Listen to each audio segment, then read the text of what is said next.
Hey everybody, and welcome back to the channel. So as per my original intentions, I was going to do these Viper radiator and heater core hoses in a 3-part video series. But as life would have it, my hard drive took a dump, and I did recover most of the video work that I had done on a backup hard drive. But after getting a new machine, updating the software, some of the stuff is not compatible and I had audio issues, and I'm sure a lot of you guys on YouTube have dealt with that. So out of that frustrating part, I've had to cut this second video into 2 segments, so now it's going to be 4 and not 3. But anyway, so we're down to doing the lower 2 heater core hoses at this point, and we're starting now, so here now is video 3 coming at you. Enjoy. So this hose goes to the back port back there, so I'm going to slip on a clamp here. Push this thing on. There we go.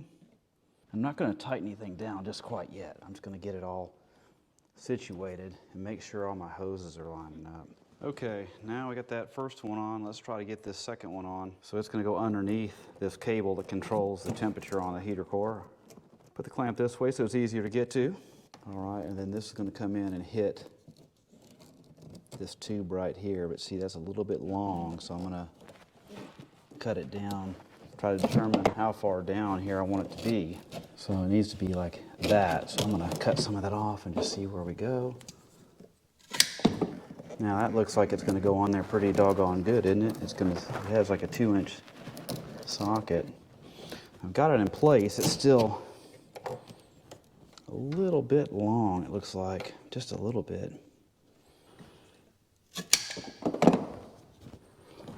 There we go, that's a little bit better.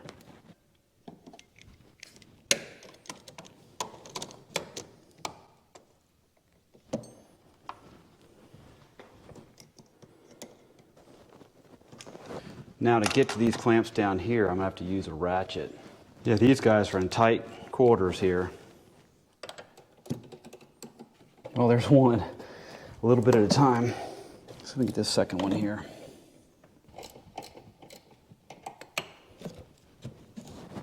Okay, now we're going to dive into this little guy right here. He's easy. So here we go, on top of the heater core first. Okay, got that one. On top of the valve. There. Told you that was going to be an easy one. Then I can come in from the side here to torque it down. A lot easier when you have access to tighten it down with the proper tools. The upper end is done. I got 2 more hoses down there, and those are going to be a challenge because I got that radiator box out. I mean the radiator coolant tank. Let's see. I don't think they're going anywhere. I need to tape this like they had it on the original ones so it looks like OEM. So that's what's next. Okay, if you remember, there was some tape that held these 2 coolant pipes together. And I don't really, my only thought is it probably lifts that second one up off the valve cover, maybe keeps them from moving around. So I figure I'd just do the same position they had it before. Keep it looking OEM. All right. Now with this being done,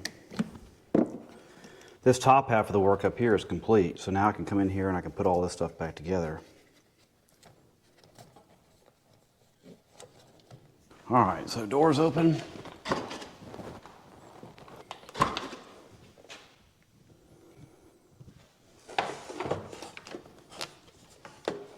We're going to put the cowl back now. So I'm going to slip this thing in position.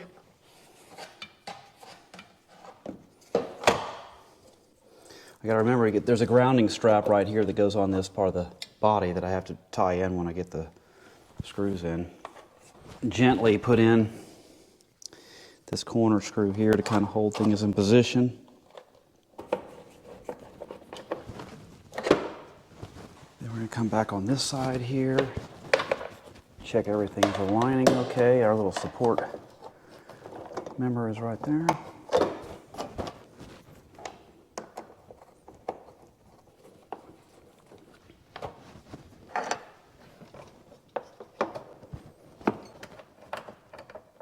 There we go. I usually line up the screw heads with the ghosted image from the washer to make sure I get everything back in the same exact position it was before.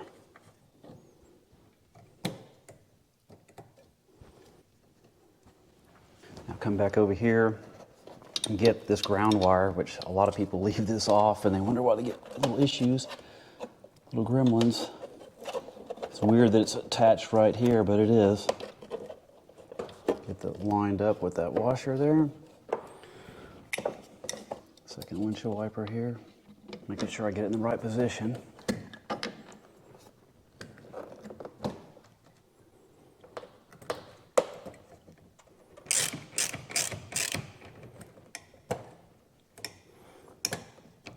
Okay, I'm just going to snug up and check that I got those on there snug.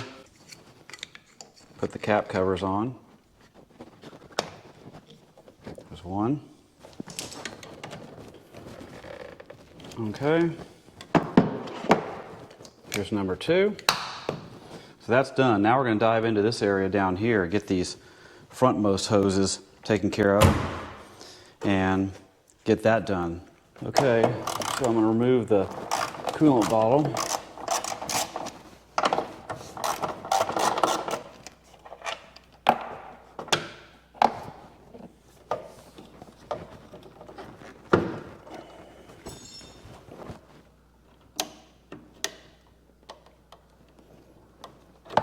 Okay, so we're going to take out the air box here and get access to that lower pipe and that lower screw. So one screw there, one screw over here. We've got a 10mm bolt down here.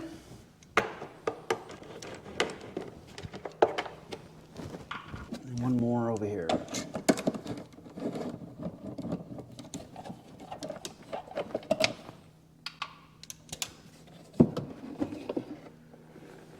Now we can get to this lower radiator hose down here by removing that clamp. Come on. There. Those tubes out the way. Now you can see that hose right there on the back. Okay. Got that hose off right there. Okay, with much knuckle busting. I've got my, these things are too big to get down there, so I've got my real small vice grips on that bottom clamp, and then I'm going to come in and loosen this one here, and get this one off here.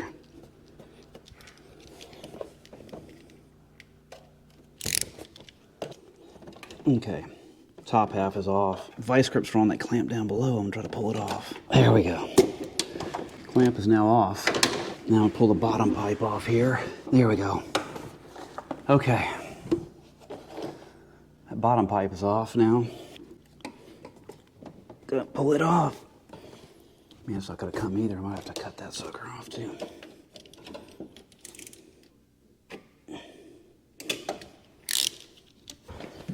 Beauty of a long screwdriver here. I can push that sucker down and there we go.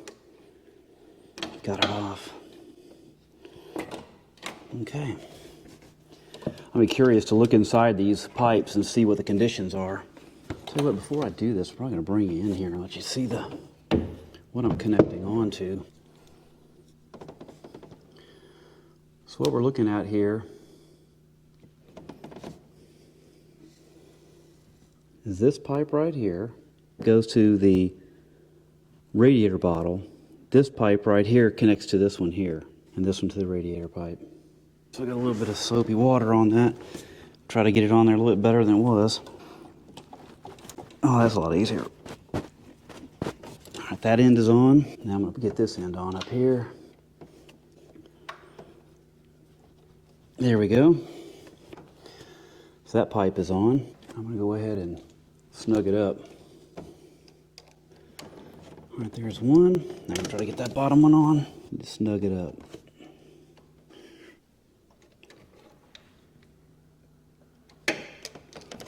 Okay, now that one's on, I'll bring y'all in to take a look.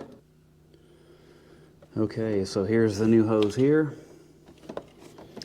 Tying in down there, I don't know if you can see it.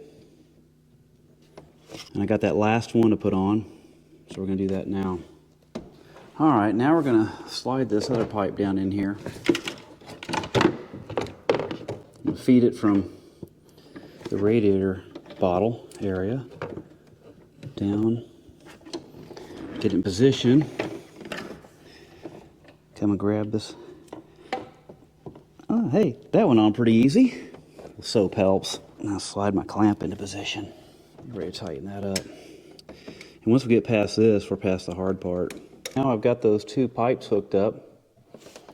You can see we got that one right down there, the one next to it, up to here. So now we've got to come in and finish up hooking up the last pieces to the reservoir bottle right here. Okay, we're going to get this last tube on the coolant bottle. Now the goal is, once I get this on, I'm going to rotate this tube up like this and get it away from the exhaust manifold so we're not going to fry the pipe. I'm probably going to have to do a little bit of coaxing with the channel locks here to hold this pipe in position. Now I got it up against the radiator bottle, I'm good to go.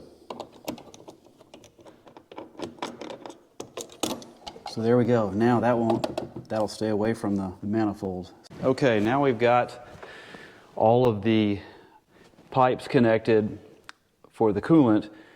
On the engine block, we now got to finish up the connections to the coolant bottle and the overflow tank, and then we can start buttoning back up the AC. So first I'm going to come in and get this tube back in place where it belongs, and then we need to get the overflow tube back in position here like so. Get it connected like that. There we go. Get those all nice and straight, trued up. All right, we're good there. Air box, it's going to go in. Right there. We'll get these screws back in. Get these started in here.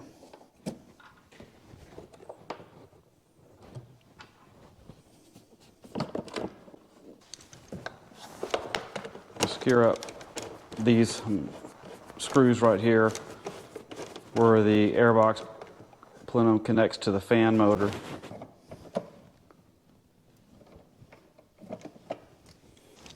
Then the little screws inside here. Okay. And then we need to tighten up the bolts here on the water coolant bottle.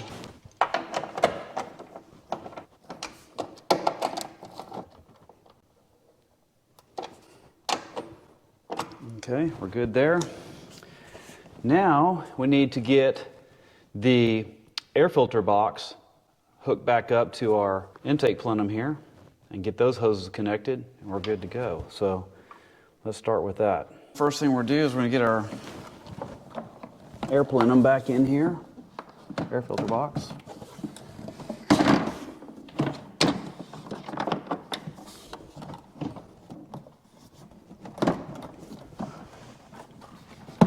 There we go. There's that.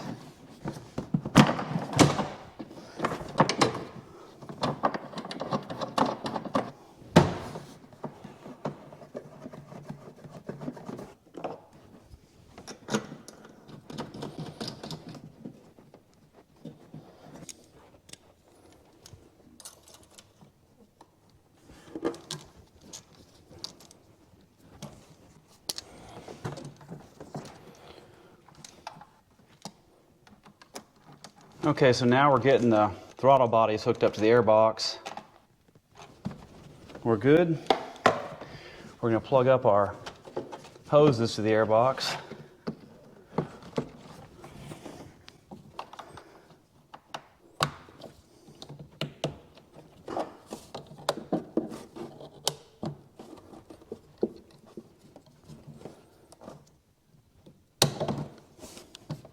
Airbox is now in, so now all that's left is to connect the lower radiator tube down below and then recharge the system and get it ready to run.